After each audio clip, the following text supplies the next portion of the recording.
Hi, Joan. Thanks for joining us today. Hi, Nolan. Thank you for allowing me to be on this program with you. Are you at home right now? No, Is I'm that... in the Hugs office. Oh, that's interesting. You have looks like family photos behind you. Is that Well, your family? that's actually some Hugs kids. Oh, no way. Yeah. What's the story behind those kids? It's an older picture. These are kids who, like all the other kids that we serve, have a life-threatening illness, and they were here at our Hugs house having a special activity. And so we gathered them together. So we'll always have a wonderful picture to keep us going and keeping us really connected to our mission. Oh, I love that. That's such a beautiful picture. Yes, they are. Yeah. I love the name of your organization as well because little known fun fact, when Jamie, my wife, and I got together, the thing that she required most of from me was not gifts or food. It was the number one request was hugs. Oh, great. And and so now I know if there's ever any issue, the number one healing thing I could do to make a bad situation great or a good situation even better is providing a hug. So the That's fact that right. your organization's called Hugs, it's like, ah, I Yeah. love it. And that's what we do, you know. We're a homegrown local nonprofit organization that is 38 years old this year. Wow. And we've always been pretty small and working closely with the families who have a child with a life-threatening illness. It's such a difficult thing to even experience or fathom. And, you know, the theory is that they need a hug to get them through to the next step. Now, HUGS is an acronym for Help Understanding and Group Support for Hawaii Seriously Ill Children and Their Families. And it came um, about 20 years ago, in which we were looking at how to rebrand ourselves and such. And so there was a parent focus group, and they were talking about give us some words that talk about what you experience with hugs. And it was help and understanding and group support because we're unique in the sense that we serve every single member of that family, not just the ill child. And so they talked about it feeling like you get a hug every single time. And so that's how the acronym and the name came up. Oh, that's so great. I love it. And you said 38 years ago is when it started. How did it come about that Hugs even, was developed? Like, where did that need come from and the idea come from?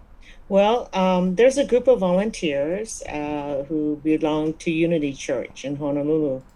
And they had one of their members of the congregation who had a child who had developed cancer. And they watched how difficult that was for the family to deal with, emotionally, financially, the stress, the anxiety. And so they started gathering together around trying to support the family with little things like bringing them some dinner or, connecting them maybe with another family somebody knew so they could just talk about their unique experiences. And and then pretty soon more people started coming in the same situation. And so they started doing different activities for these families. And one day they decided that there's some need there, and they started and turned it into a nonprofit organization. And we've expanded. Currently we have over 400 families statewide Wow. who have a child with a life-threatening illness. It's not just a specific disease, but we support families who have kids with cardiac issues, cancer, chromosomal issues, and such. So, as long as it's deemed by their physician as life-threatening and they're in need of support, then we're there. So when it comes to the families and the people that you are helping support, I think for many people who haven't gone through situations like this, it's hard to understand what exactly they have to deal with. And you mentioned the emotional support, and to some who may not have experienced this, that's something that's very overlooked as far as, yes, physically, there's a lot to deal with, but the emotional stress and taxing is almost just as difficult to deal with.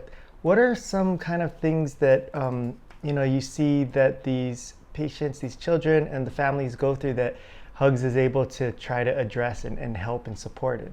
Well, I'll give you a story about a family. It's a couple who had their very first child, and he was about a month old.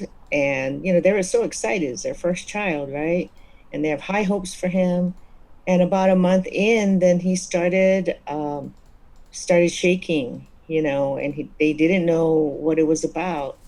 They took him to the ER. They tried to do different tests. It turned out he was having seizures, but they didn't know what the cause of the seizures were. So they spent a lot of time in the hospital, a lot of different medications here to try and resolve the issue. Um, but they couldn't understand what it was. And so after I would say about a year and a half, they finally decided to get a second opinion. So they flew to Lucille Packard Hospital at Stanford to run more genetic tests. And they finally got a name, WFM, I believe, which is a very rare disorder. And, so if you can imagine the emotional part of that, the the family has high hopes with a beautiful child, and then there's something wrong, and there's long stays in the hospitals, there's all these tests, your child is not happy, and yet there's a lot of worry that comes with that. The hospital staff are great, and they do try and um, do the best that they can, make him comfortable, make the parents comfortable. But this is not something your friends normally experience, or Right. even other family members. So you feel very isolated and in this emotional thing. And then you have to fly to the mainland, take leave, or somebody quits their job to be with your child. And just a visual of sitting in the doctor's office and listening to something that your child has a very rare disorder. And so we're going to try and do different tests to get it happen, make it happen, you know, just that anxiety. And this has gone on for 3 years now. He's much Wow. better, but that up and down, that constant anxiety of what the next thing will bring, um, is extremely stressful. And at Hugs, we do a lot of activity-based things, but one of our goals is to create peer support, and we have things like family dinners or mom's nights only, dad's only nights, in which the moms can have a good time, have some time out from the stress of it, but mostly meet other moms whose child has different diseases, but that can share their stress in a very safe zone, and know that somebody across the table truly understands what it's like to go through that long journey. Um, we have families, who hopefully their child gets better over the course of a couple years, maybe 3 years. And there are those families whose journey goes on, what seemingly forever. And they need that support. That's what we mean by support, of other families, of people in the community who will help them as they need help. So a lot of our programs and services are created around building this peer support through those moms only nights, dads only nights, because dads kind Hmm. of want to talk about it in their own way, Right. so we want to respect that.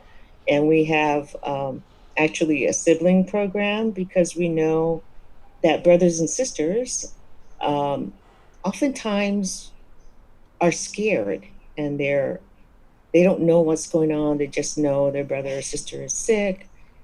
There's fears about maybe they'll die.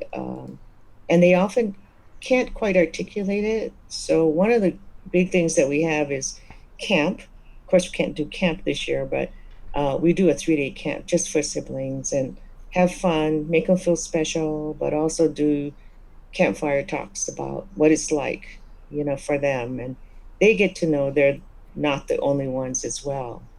The social isolation part of it is a big factor in their feeling not having quite the right support. Yeah. Right. No, I can totally relate in that you're just seeing, even with, mental health and Hmm. just being able to communicate your feelings and share and let it out rather than holding it in and Hmm. suppressing it in. By doing that, holding it in, it adds to the anxiety, the fear, and you start Yeah. having conversations in your head. So I see so much value in these peer programs that you're describing. Uh-huh. You mentioned that you do a lot of activity-based Yes. So things. What was that? we don't want to make it like you're going to therapy. Right. It's much more of a natural environment where we will, for our mom's night, we will help them organize a karaoke night. And moms, just the moms, can go sing, make noise, have a total amount of fun just to release that physiological stress and that mental stress as well. Um, but they get to know each other. And over time, you see that, they're sharing phone numbers, they're sharing emails. And so they don't have to wait for a hugs event. They'll have that support anytime they need that.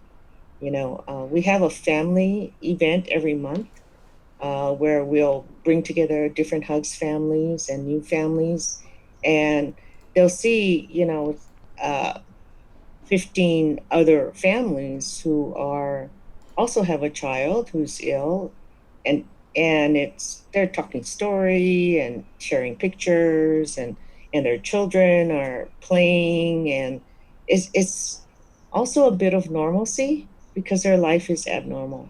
And Mm. when we talk about how we now during the pandemic we're having to look at a new normal.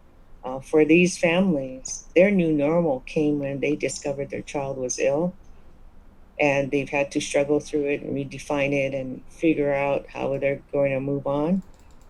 So now with the pandemic, they have another layer of new normal to work with. Yeah. Yeah. How have you seen the pandemic? How has that affected the families that you are working with, and also how has it affected your organization? Because you already mentioned that your camp is unable to go on, but for the families, as you mentioned, they already were dealing with a lot. What kind of things specifically has the pandemic brought to these families that they have to deal with, Well, and the um, organization? every family is different. In some families, financially, they're just struggling because they already, had want the mom staying at home to care for the child. And then dad gets laid off and goes on unemployment. And, they have their medical bills still to deal with, from their child's illness. So the pressures, the financial pressures, trying to figure out how to manage during this time, plus the fears of having their child being exposed, Mm. is quite stressful for them. Uh, we have had to shift ourselves. We closed our office down for a couple months, about 2.5 months, had all of our staff work remotely.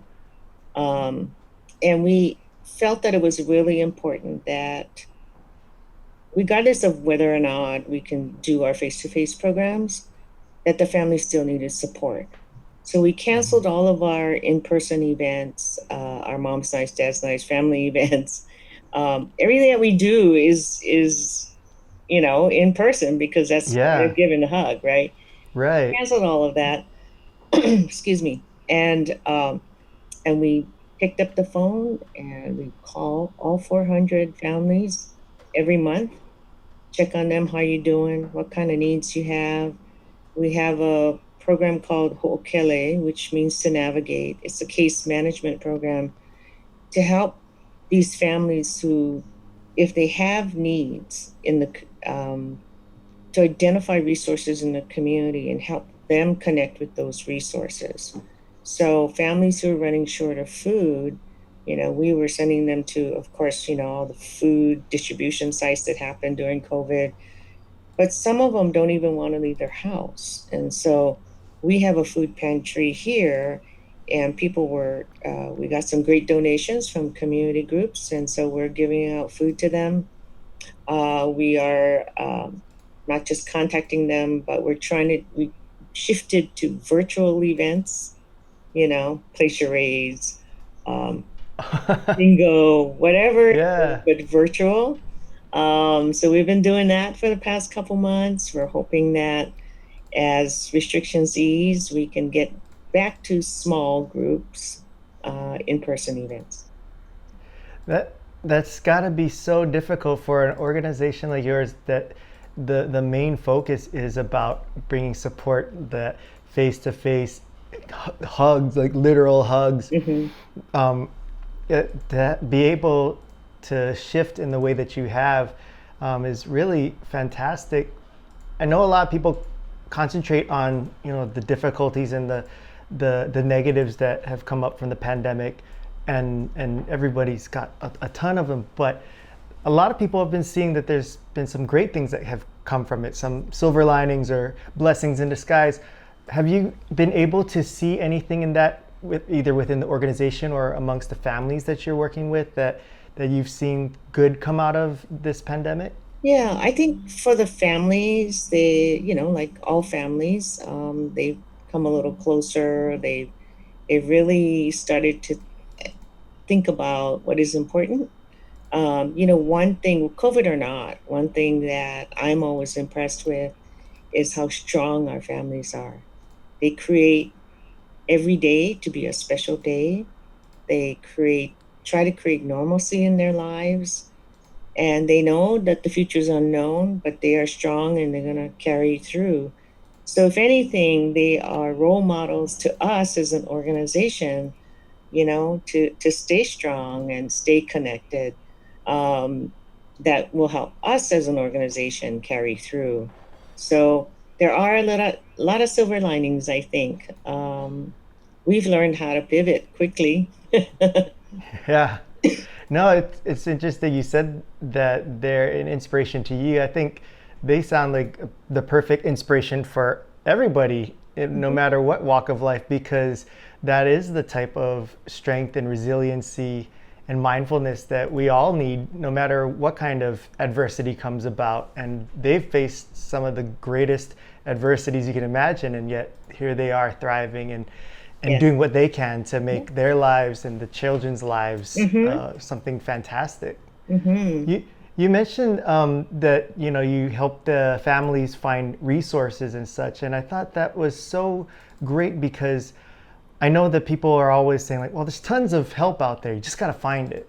But that's not that easy to do, because even when it comes to, not even when it comes to family health services and programs and whatnot, finding anything where there's so many options out there, but you don't know where to go and who to talk to, how it works, it can just be so overwhelming. And so for a family who's already under the stress of Yeah. trying to care for the children and the family situation, to add on that, not knowing how to navigate, what resources are out there and how to utilize them, I think that service that you provide has got to be such a huge burden removed from these families. Yeah. When we started the program, we knew just giving them, here's a list of things you can do or call, whatever, and let them loose was not enough, Yeah. and for the exact reasons that you said, that especially when you've never done it before, you've never had to rely on community to support you, it's hard to ask for help. And so just by enabling us to help them ask for help, we want to make sure that their pathway doesn't get diverted or discouraged or all of that, that they can truly connect to get the help that they need. For a lot of nonprofits, the difficulty as far as connecting with the community and getting them to understand what your organization does and the needs and why it's so important to help is uh, there either is a lack of education and awareness or a misunderstanding. What is something that you feel is so important for the community to understand what Hugs is doing, or the people that Hugs are supporting, that you wish more people knew about or understood better? Well, I think we're often confused with other a larger organization helping children who are ill. Um, and really, what are, I guess, distinguishing things that separate us from some of those, because we are local and we're not nationally affiliated. So we don't have that national brand awareness. Um, and we have to do everything to push out just name recognition and understanding on our own. And it is that we are homegrown and we do help. Everything that we do is for Hawaii's kids and Hawaii's families. All the contributions stay in Hawaii. Uh, and we're not an organization that says, "Okay, your kid is well, see ya." We they want to be a part of Hugs for a long time, and we allow them to do that because they can mentor those that are just starting their journey. Um, and we don't provide residential services. We're there. Some of the families have been a part of Hugs for 10 or more years. Um, just needing that support and that sense of comfort um, as they go through their long journey. And we're not disease specific. We take all kinds of life threatening illnesses. Um, we serve families in every island, and so those are some distinguishers of how we are different, I guess, from some other organizations. In listening to you talk about your organization and about the families, it really comes across quite apparent how personal this work is to you and how personal these families are to you. I know it's going to be hard, but what is one of your most, I guess, one of the stories or experiences that you've had being in the position that you've been in there that has been so significant to you that you hold kind of dearly to yourself? That Well, there's many. These Yeah, families are very special. The kids are just really special. And it's easy to get hooked on the mission yeah. and the families. Um, I guess one family that always made a big impact on me was when I just started at Hugs as executive director. And it was a family in which there was a beautiful girl, you know, um, with a lot of personality and very loving. She was a hugger. She'd give everybody a hug. And she had a brother, mom and dad. And she was in her second round of chemotherapy for a reoccurrence of a brain tumor. And it didn't look like she was doing very well at all. And I guess but she was so positive all the time, you know. And one of the defining moments for me was, unfortunately, she was very, very ill and in hospice care. But they had come to Hugs and been a part of Hugs for about 3, 4 years. And so coming to a family dinner was something that she remembered really well. So even though she was in a wheelchair, she could had difficulty holding her head up. She came to her last family dinner and she gave all of her strength to hug every single person. So she gave me a hug and she was gone a couple weeks later. But that was, to look at that, how Hugs has made such an impact on their life. Um, and for her to spend her last few days as she's able to, she wanted to come.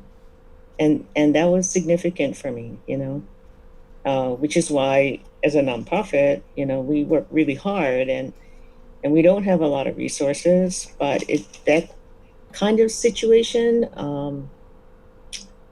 is all about what we strive to achieve in our mission.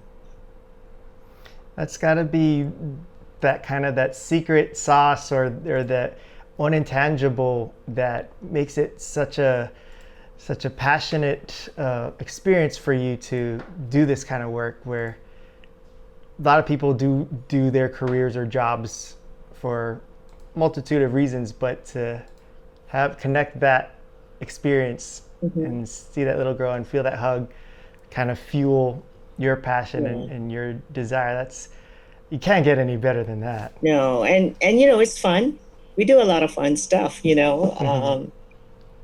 a lot of fun activities. We're very, very blessed by a generous community of businesses, volunteers, individuals who help um, support our mission and make opportunities available for our families. Um, Having been in the nonprofit world for decades, Hugs is a very unique place to have that kind of blessing of support from the community.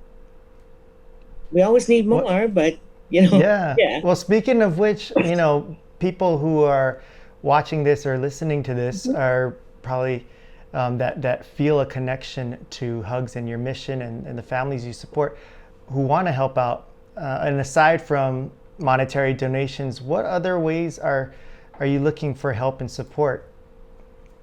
Well, certainly, I know aside from monetary donations, but that is a key point. Our Yeah. we have an annual gala, biggest fundraiser of the year for us. We canceled that. We had to cancel that. And everyone's having a difficult time, so we know donations will shrink as well.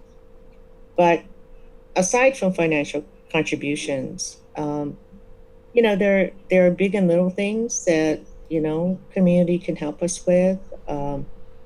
Maybe a restaurant sponsor one of our mom's nights or dad's nights by opening up their restaurant socially safe, distancing and safe to a group of moms so they can have dinner and not cook dinner at home. Um, and they could just sit, talk, laugh, or we could, something like uh, volunteers make handmade birthday cards because we send birthday cards to every Hugs child and every brother and sister. Oh, It's cute. just construction paper, and some people can make it really nice because Yeah. they're scrapbookers, but other people just draw pictures and write a cute message on it.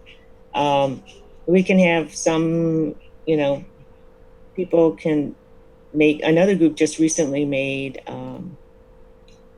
what do they call it? Like a sanitation kit Oh, for yeah. every family. All it was a Ziploc bag with a roll of toilet paper, hand sanitizer, and some other things in there.